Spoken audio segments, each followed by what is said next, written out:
श्रावण महिन्याच्या सुरुवातीचा पहिल्या सोमवारचा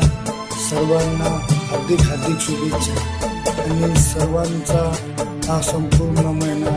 एकदम सुखात आनंदात आणि निरोगी जाऊ हीच भोलेनाथ चरणी प्रार्थना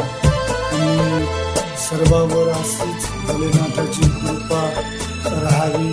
आणि सर्वांचं जीवन हे सुखमय जावं आर्थिक मानसिक रोगी या सर्वातून सर्वांची मुक्तता व्हावी आणि सर्वांवर अशीच महादेवाची कृपा श्रावण महिन्यातच नाही पण संपूर्ण वर्षात अशीच राहावी हीच महादेवाच्या चरणी शिवशंकराच्या चरणी प्रार्थना. ओम नमः शिवाय. हर हर